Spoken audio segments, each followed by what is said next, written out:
On est dans le thème de ce jour, comment encourager sa conjointe à lancer une activité entrepreneuriale. C'est très important. C'est une grosse question quand même. C'est très important et c'est très utile. C'est-à-dire qu'aujourd'hui, pour les femmes qui n'ont pas eu la chance de faire peut-être des études classiques jusqu'à un certain niveau qui leur permet d'avoir un travail, d'avoir un emploi, elles sont très dynamiques et peuvent se déployer sur le plan entrepreneurial. On a vu des femmes qui n'avaient pas de grands diplômes devenir de très grandes Bayam Selam et qui après sont devenues des industrielles. C'est-à-dire, elles ont fait le Bayam Selam et après elles ont créé une entreprise qui fabrique des choses. Elles ont créé des usines. Donc, c'est bien de prendre en compte ce genre de femmes-là et se dire, voilà chérie, tu as un potentiel et je vais t'aider à exploiter ce potentiel-là. Donc, c'est important pour l'homme de participer à la construction de sa femme, ou de sa conjointe, parce que ça peut être sa fiancée, ça peut être sa petite amie. C'est important de l'encourager. Et on n'encourage pas forcément en balançant beaucoup d'argent. On encourage d'abord en amenant la personne à réaliser qu'elle peut faire des choses. Exact. Parce que souvent, les gens ne réalisent même pas ce qu'ils peuvent faire. Et ils ont donc besoin de l'encouragement d'autres personnes pour réaliser qu'elles sont capables de faire des choses. Maintenant, dès que vous déclenchez ce désir-là chez la personne, dès que vous aidez la personne à réaliser qu'elle peut faire des choses, alors en elle, il y a comme une lumière qui va s'allumer. Il y a comme une bougie qui va s'allumer et qui va commencer à briller. Et plus cette bougie va briller, plus la personne sera intéressée à explorer ses talents. Voilà. Donc, pour un homme qui encourage sa conjointe, la première chose, c'est dire à sa conjointe, tu sais que tu pourrais te rendre encore plus utile que tu l'es déjà. Voilà. Est-ce que tu sais que tu peux par exemple vendre ton temps aux gens? Est-ce que tu sais que tu as une intelligence que tu peux explorer? Forcément, elle peut, si c'est une femme qui vient à la maison, elle va se dire, tu parles de quelle intelligence? Tu parles de quel talent? Je n'ai aucun talent. Et c'est donc, chemin faisant, que le mari peut donc lui demander, mais on n'a jamais rêvé d'avoir une activité, on n'a jamais rêvé de faire quelque chose.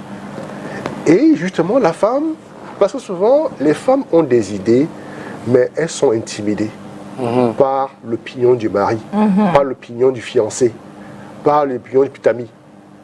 Vous avez des femmes qui vont vous dire, j'aimerais bien faire ci, mais je ne sais pas ce que mon mari va en penser.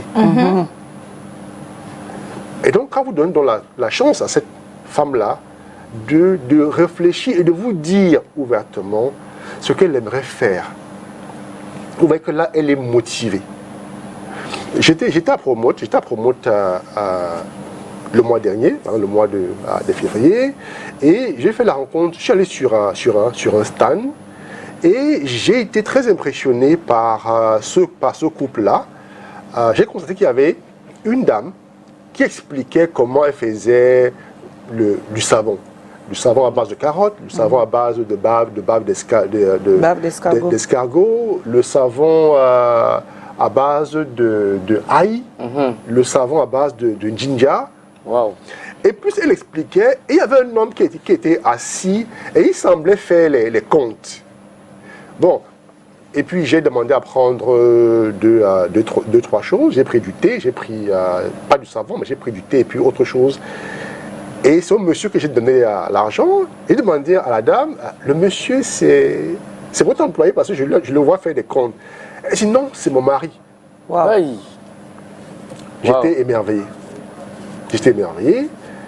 Et voilà un monsieur qui a pris la permission à son lieu de service pour venir soutenir sa femme à Promote. La femme avait un stand.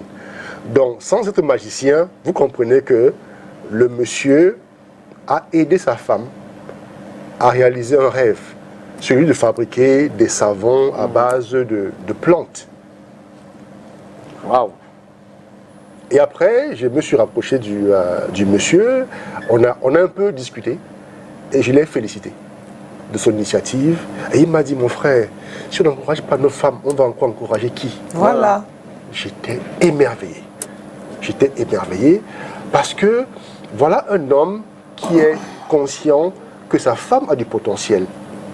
Et que même si elle ne va pas travailler dans un bureau climatisé et tout le reste, elle peut faire des choses avec ses mains à partir de ses doigts. Et que l'encourager à le faire permet à sa femme d'être épanouie. Oh, Donc, super. en encourageant sa conjointe à se lancer dans une activité entrepreneuriale, nous encourageons son épanouissement. Et une femme épanouie est une femme heureuse. Maintenant, c'est à chacun de nous demander quel est le... Bon, pour ceux qui ont des femmes qui ne travaillent pas dans des bureaux, dans des entreprises, mais c'est quoi le potentiel de ma femme? C'est quoi le potentiel de ma fiancée? C'est quoi le potentiel de ma petite amie? Parce qu'aujourd'hui, nous devons contribuer à l'épanouissement l'un de l'autre. C'est-à-dire, autant une femme devrait contribuer à l'épanouissement de son mari, autant le mari ou le partenaire devrait contribuer aussi à l'épanouissement de son épouse. Voilà. Parce que c'est cet épanouissement-là qui va consolider la relation. Personne ne doit rester dans une relation juste à faire du lèche-botte à l'autre. Exact. Faire du lèche-botte à longueur de journée. Tout le monde veut se sentir utile. Et si un homme a la possibilité de faire découvrir à la femme qui partage sa vie son potentiel et l'aider à transposer ce potentiel-là sur un plan entrepreneurial, vraiment, c'est tout bénef. On a vu des femmes ici qui sont parties de rien, mais encouragées par leur partenaire, sont devenues des femmes d'affaires d'un très grand niveau. Donc c'est important. Et l'activité entrepreneuriale n'a pas besoin forcément de commencer par de gros sous. On peut commencer l'activité entrepreneuriale avec 200 000, avec 300 000, avec 500 000. Et au bout de quelques mois, on augmente le capital, le chiffre d'affaires va grandissant. On n'est pas toujours obligé de commencer avec 5 millions. J'ai souvent entendu parler des femmes qui cravatent leur mari et disent « Je dois aller à Dubaï, trouve-moi 10 millions que j'aille à Dubaï faire les achats ou en Turquie pour venir vendre. » Non, madame, si ça vous a traversé l'esprit à un moment donné, ce n'est pas une bonne idée. Si vous êtes vraiment intéressé par une activité entrepreneuriale, alors tout capital devrait faire l'affaire. Je ne vais pas parler de 5 000, comme je vois sur Facebook, je ne vais pas parler de 25 000, non. Moi, je vais parler par exemple de 300 000, de 400 000, de 500 000. Parfois même, le monsieur peut avoir juste 300 000 et dire à sa femme, alors, pense à une activité entrepreneuriale. Voici comme capital de départ 300 000 francs CFA. Maintenant, à la femme, de dire, si mon mari met sur la table 300 000, quelle l'activité entrepreneuriale que je peux commencer avec 200 000? C'est-à-dire, il y a 300 000, mais il faut tabler sur 200 000. Ensuite, parce que l'entrepreneuriat, rien n'est sûr à 100%. Et ça. On peut aller sur un projet de 300 000, se retrouver à 500 000. Donc, si on a en tout et pour tout 300 000, pensez à une activité de 200 000. Comme ça, s'il y a des dépassements, on peut toujours dépasser 250, 260 000. Exact. Mais ne jamais penser à une activité de 300 000 et d'avoir que 300 000. Voilà. Il faut toujours penser qu'il y aura des dépassements. C'est comme lorsqu'on construit une maison. Tous ceux qui ont construit des maisons vont vous dire qu'il y a toujours des dépassements budgétaires. Toujours. C'est pour ça on appelle ça les imprévus. Les imprévus. Exact. Oui. Donc, si vous avez un capital de 500 000 francs que vous, monsieur, ou que madame a réussi à lever grâce à la tontine, si madame réussit à lever à la tontine 500 000 et que monsieur réussit à lever à partir de son épargne, par exemple 300 000, et qui disent, bon, madame, voilà 800 000. Alors, je vous conseille fortement, madame, de penser à tabler sur 500 000 et vous mettez 300 000 francs de côté en cas de dépassement. Maintenant, en fonction de votre talent, vous pouvez avoir du talent pour l'agriculture, vous pouvez avoir du talent pour le Bayam Salam, vous pouvez avoir du talent pour par exemple, acheter des choses, revenir vendre, peut-être acheter des vêtements chez une couturière et les valoriser, revenir vendre, ou alors faire des emballages estampillés avec par exemple des logos, des noms, revenir vendre, ou alors, bref, il y a tellement d'idées de business. Mais ce qui est important de faire, c'est que en parler avec votre conjoint et dites voilà, l'activité que je voulais commencer, et puis n'allez pas aussi intimider votre conjoint.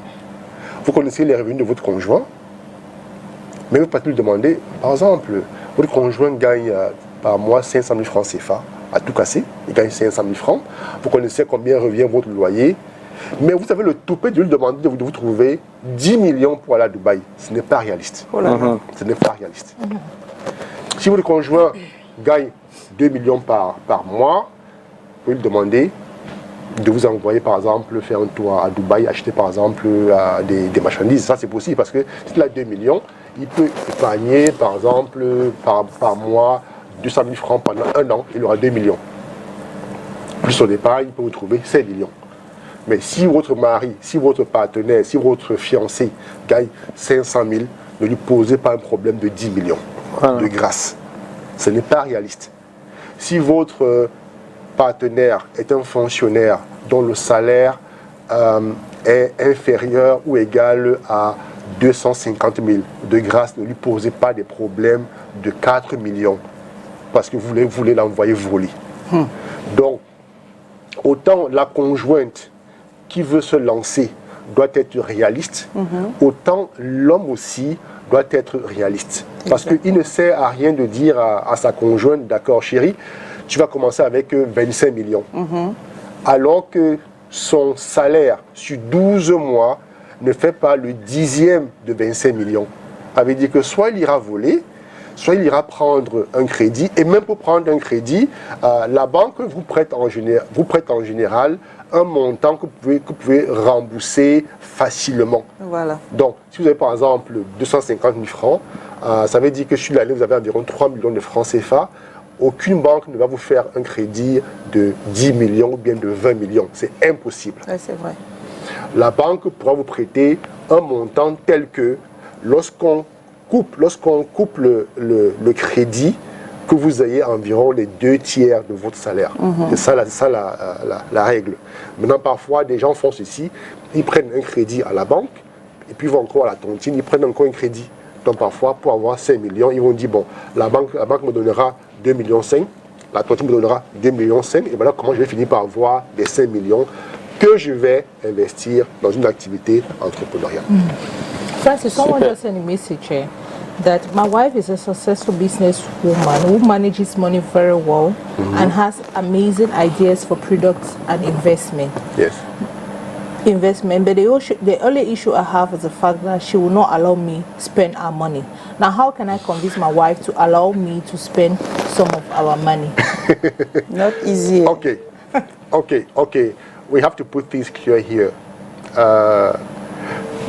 There is a tendency in some couples to believe that the wife's money is her money. Her money.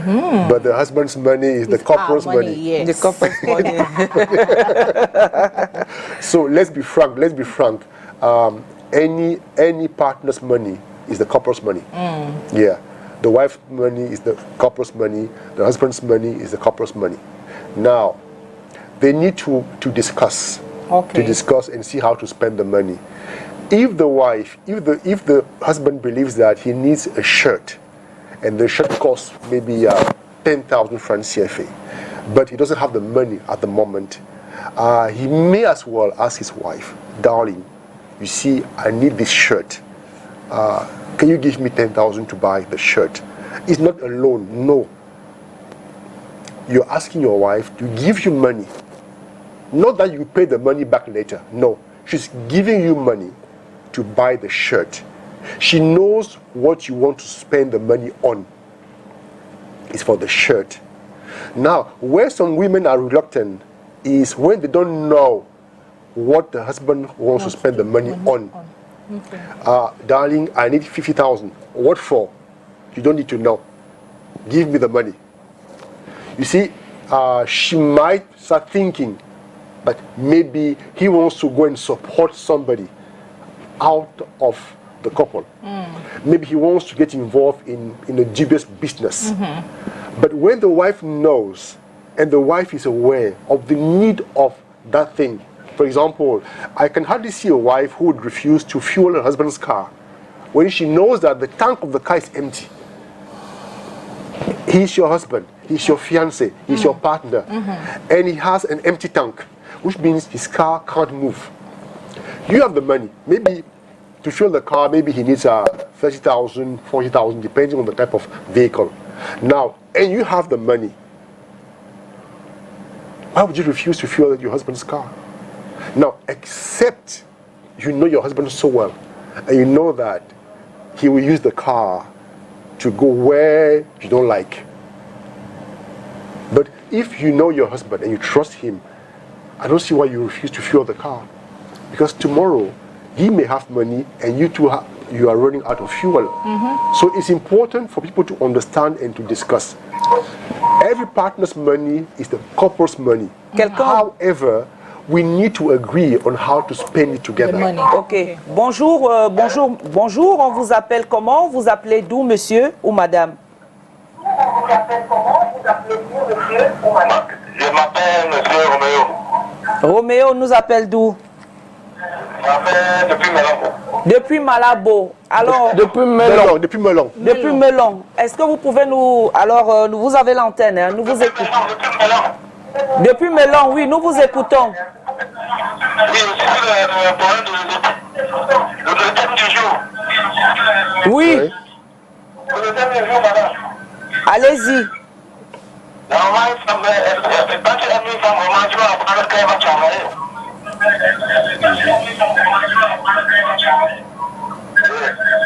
Elle va travailler pour vivre aussi, parce que tu vas donner tout. C'est un peu qui vous te plaît. Parce qu'un homme qui est avec la famille, il dit qu'il ne travaille pas là, c'est pas bon. Oui, vraiment, c'est ce que je voulais dire, madame. Merci beaucoup. Merci. Voilà, Merci. Francis. Oui. Et donc, à la suite, notre ami qui appelle depuis Melon, j'aimerais ajouter deux éléments. Alors, la première chose, c'est que vous avez deux types de femmes. Vous avez la femme entrepreneur qui a déjà une idée de business et qui a commencé, mais avec des moyens modestes. Avec 50 000 francs, avec 60 000 francs, avec 70 000 francs. Et vous vous rendez compte que chaque fois que le foyer est en difficulté, elle va puiser dans ses économies pour pouvoir subvenir aux besoins du foyer. À ce moment-là, le réflexe le plus naturel pour l'homme, c'est parfois de doubler son capital ou bien de le tripler. C'est-à-dire, comme la femme a commencé une activité avec 50 000, et que, par exemple, elle continue à subvenir aux besoins de la famille grâce à cette activité-là, alors il est normal que l'homme, par exemple, lui dise, bon voilà chérie, je vais doubler ton capital, je vais le tripler, je vais le quadrupler. Elle dit, par exemple, bon voilà, tu vas passer de 50 000 francs, par exemple, à 200 000. Ce n'est pas un prêt que je te fais, mais je te donne cet argent-là parce que je me rends compte que si tu as 200 000, avec les efforts que tu fais à 50 000 francs, tu auras davantage de marge et tu pourras davantage nous aider dans le foyer. Ça, c'est la première chose. La deuxième chose, c'est qu'il y a des femmes qui n'ont pas le capital. Elles ont l'idée, mais non capital. À ce moment-là, l'homme devient le financier. C'est-à-dire, il dit, tu as besoin de combien? Par exemple, il dit, j'ai besoin de 300 000, j'ai besoin de 400 000, de 500 000. Et l'homme fournit la somme entière, les 500 000 francs, et elle démarre. Mais sauf que lorsqu'elle démarre, elle doit, par principe d'intégrité, elle doit informer son mari du déroulement de l'activité. Chérie, tu m'as donné 500 000 francs pour faire ce business. Alors, voici comment le business se passe. Lui rendre compte. C'est pas parce qu'elle a peur de son mari, non. C'est pas parce que son mari va par exemple, lui demander des comptes, non. Elle dit que c'est par principe d'honnêteté intellectuelle, c'est par principe d'intégrité. Good. Parce que ce monsieur-là a cru en son épouse, alors que son épouse lui montre qu'il n'a pas tort, qu'il n'a pas tort de lui faire confiance. Et donc de rendre compte, et en rendant compte, ça va davantage encourager son mari à financer. Et après, il peut se dire, mais comme à 500 000 francs, elle se bat très bien, mais pourquoi ne pas même doubler? Et peut-être de 6 mois, en fonction de son comportement, il peut dire, chérie, on va doubler ton capital. Et voilà comment l'activité, par exemple, qui se fait par exemple sur la véranda, peut être transférée dans un local. On part de la véranda où on vendait par exemple les arachides. Maintenant, on prend une échoppe qu'on va achalander. Et voilà comment l'activité va grandir. Donc, c'est important que les conjoints s'entendent, que les conjoints communiquent sur l'activité et sur les possibles débouchés qu'il y a. Parfois, une femme commence une activité et puis après, ça crée des problèmes dans le foyer. L'homme se dit qu'elle est en concurrence avec lui. Alors que la femme peut-être veut simplement être financièrement indépendante. Parce que les femmes et les hommes, on n'a pas les mêmes besoins. La femme a tendance à avoir plus de besoins que l'homme.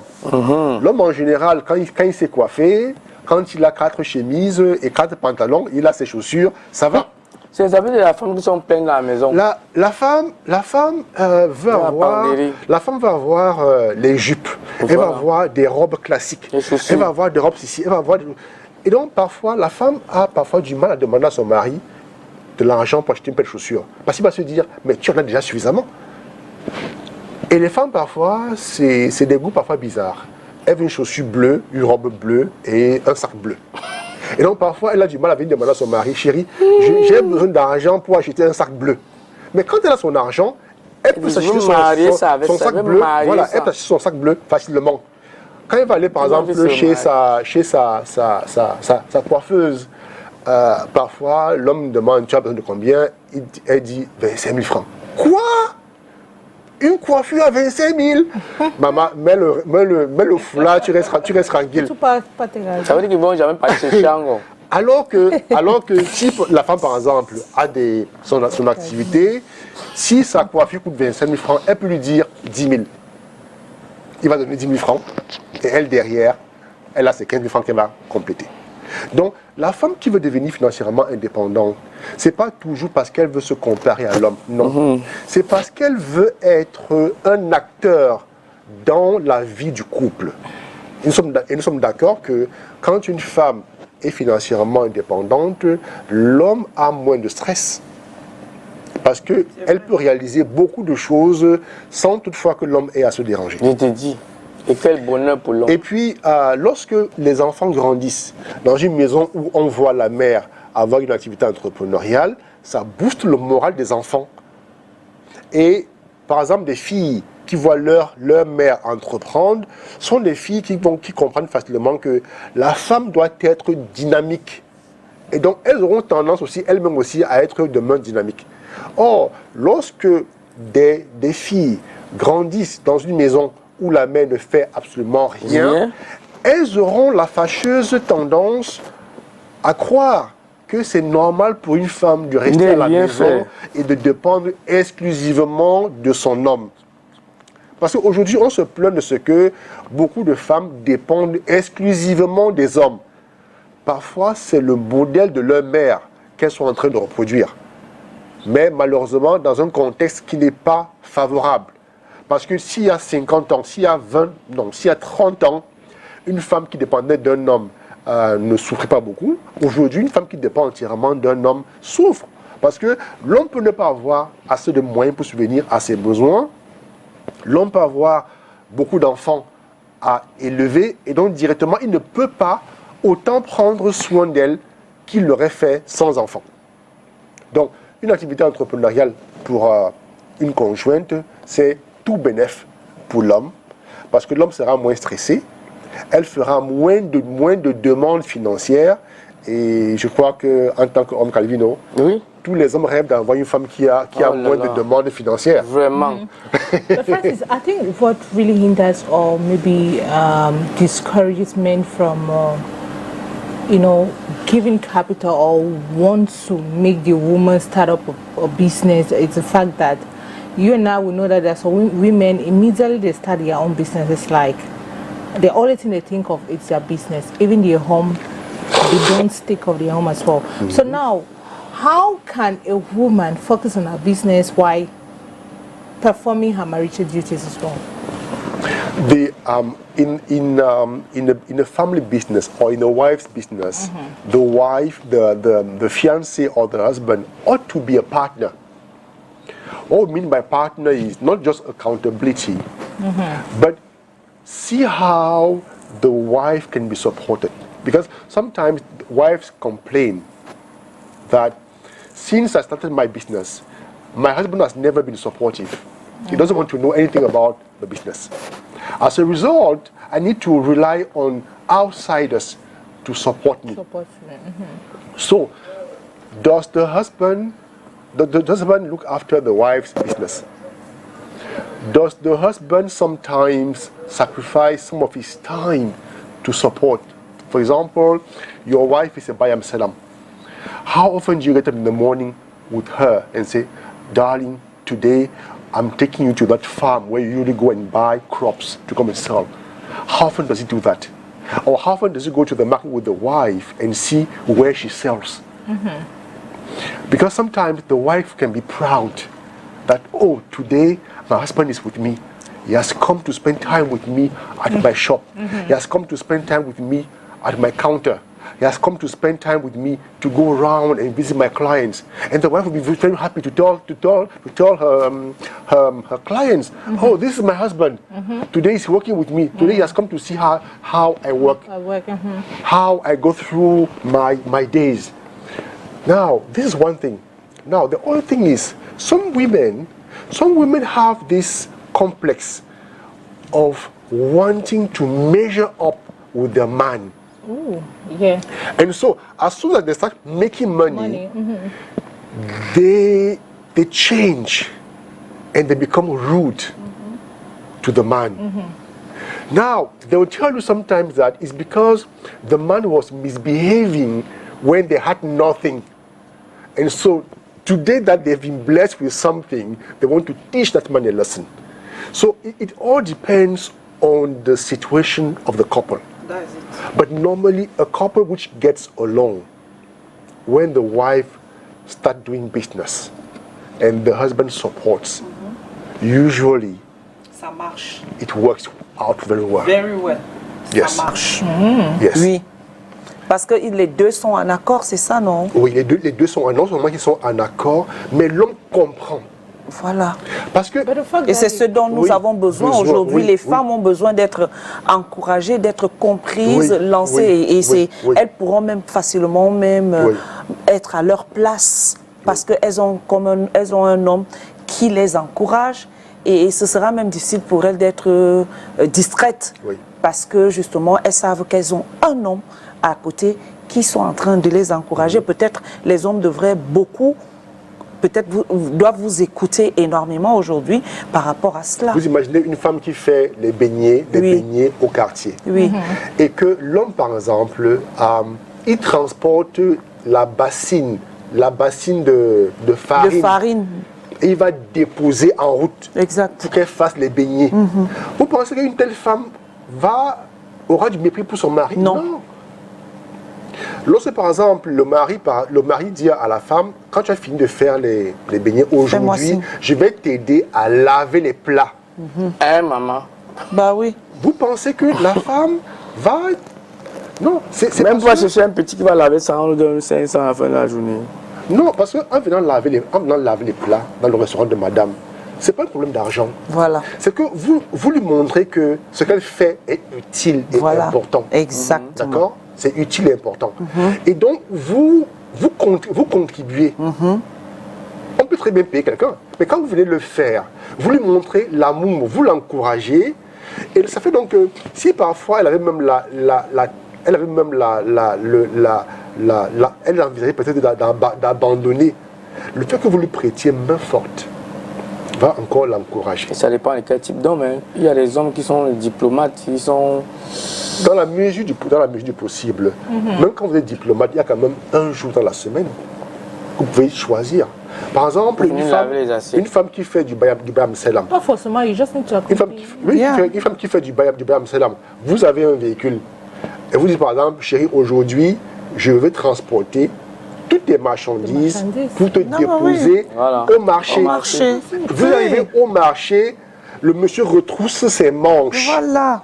Et il prend les marchandises de la malle arrière, il dépose dans sa boutique.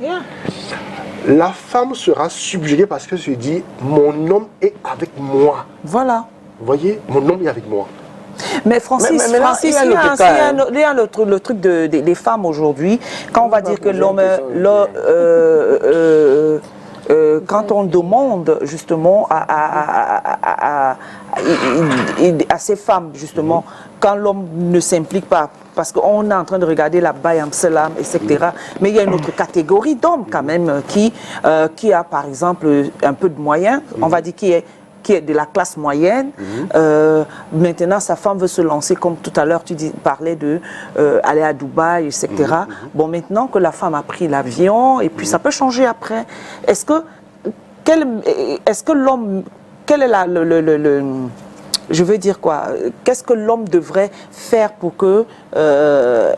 quel est l'accompagnement de l'homme à ce moment-là, après qu'il ait donné de quoi acheter des vêtements, peut-être des choses à Dubaï pour qu'elle rentre les vendre ici, afin qu'elle ne prenne la tête. Maintenant, il y a aussi des choses sur lesquelles on ne peut pas vraiment tabler.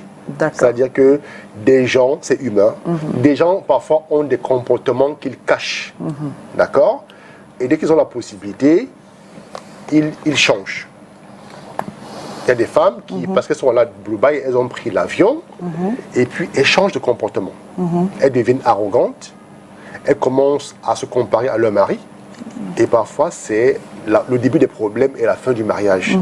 Et de tels hommes forcément vont regretter d'avoir même investi dans le business de leurs épouses. Mais ce n'est pas le cas pour tous les hommes. Je connais des femmes qui vont en Chine faire des courses, qui reviennent, mais qui sont des femmes très entreprenantes, mais aussi très impliquées dans leur ménage. Voilà. Donc, le voyage ne va pas rendre votre femme arrogante. Voilà. Si elle n'est pas arrogante. C'est les femmes qui sont déjà arrogantes, qui vont devenir plus arrogantes grâce au voyage. Ça ne bouge pas le chien. C'est des femmes qui sont déjà infidèles, qui deviendront davantage infidèles parce qu'elle voyage déjà et parce qu'elle a déjà un peu d'argent. Donc, ce n'est pas le voyage, ce n'est pas l'argent qui va rendre une femme infidèle. C'est parce qu'elle a déjà en elle ce comportement-là. Cette graine-là. Cette graine-là. Oui. Et qu'elle le fait déjà à petite échelle. Parce qu'une femme qui commence à tromper son mari ouvertement parce qu'elle a de l'argent, ça veut dire qu'elle le faisait déjà quand elle n'avait pas d'argent. Mais elle ne pouvait pas le faire ouvertement. Et que maintenant qu'elle a de l'argent, elle va le faire ouvertement. Une femme qui commence à tromper son mari parce qu'elle voyage déjà, parce qu'elle va à Dubaï, parce qu'elle va en Chine, ça veut dire en fait que cette femme-là, elle trompait déjà son mari avant de commencer à voyager. Mais maintenant, le voyage lui a donné un certain statut et maintenant, elle le fait de manière ouverte et de façon érondée.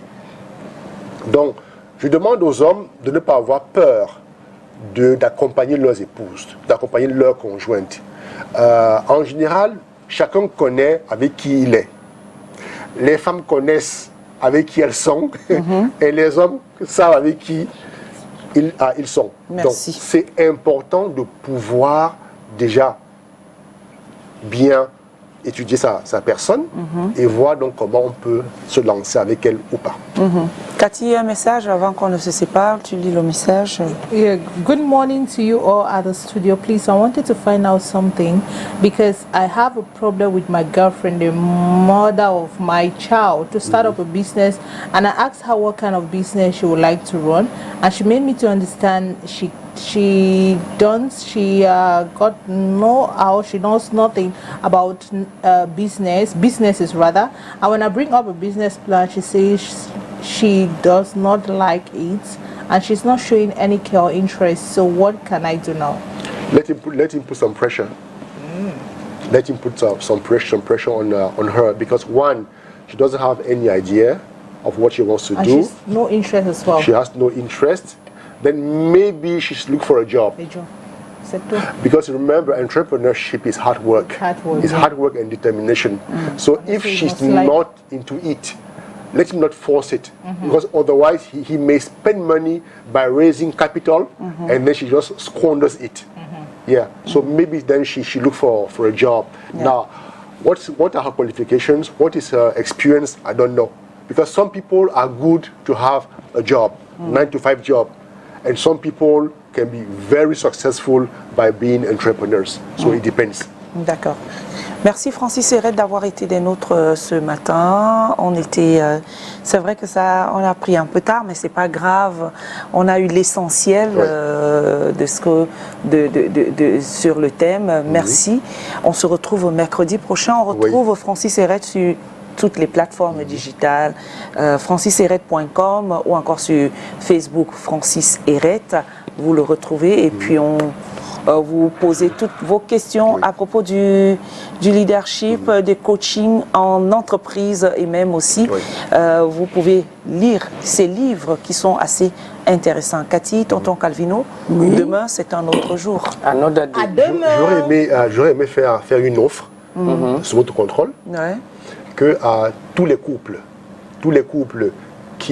où la femme veut se lancer, où l'homme veut soutenir, mais hésite encore, nous pouvons les aider. D'accord. Nous pouvons les aider à réfléchir et à trouver une idée de business et à conseiller l'homme comment il peut financer le business de madame. Et aussi à accompagner madame à comprendre que l'activité entrepreneuriale qu'elle va commencer est utile et comment s'outiller. D'accord. Donc, pour le mois de mars... ils font comment? Ils vont faire comment? On vous appelle? Non. Qu'on passe par Mireille et par Cathy. Il y a le numéro de l'émission. Et l'accompagnement sera gratuit. Et il y a la page Facebook Spectrum. C'est l'offre que j'ai faite par rapport à... La page Facebook de STV, STV Cameroun. Vous écrivez par rapport à cette émission. D'ailleurs, ça va passer sur YouTube. Donc, vous pouvez envoyer déjà. Il y a des IT qui vont se charger de répondre, de recenser les personnes qui ont besoin d'accompagnement, surtout les femmes et les hommes qui veulent accompagner leurs femmes et qui manquent d'idées. Voilà. Francis va les aider. Pour le mois de mars. Pour le mois de mars. Pour le mois de mars. Merci beaucoup, Francis. Aïe, aïe, aïe, c'est une très bonne offre, très belle offre, hein, tonton Calvino. Cathy. Demain, c'est un autre jour, hein, toujours dans la semaine de la femme, le mois de la femme. Et nous avons été très heureux de vous savoir parmi nous. Nous savons que vous allez toujours être là demain et après-demain, ainsi de suite, ainsi de suite, ainsi de suite. Dieu vous bénisse. Demain, c'est jeudi. Ciao. Prenez soin de vous et restez en compagnie des programmes de STV. Ciao.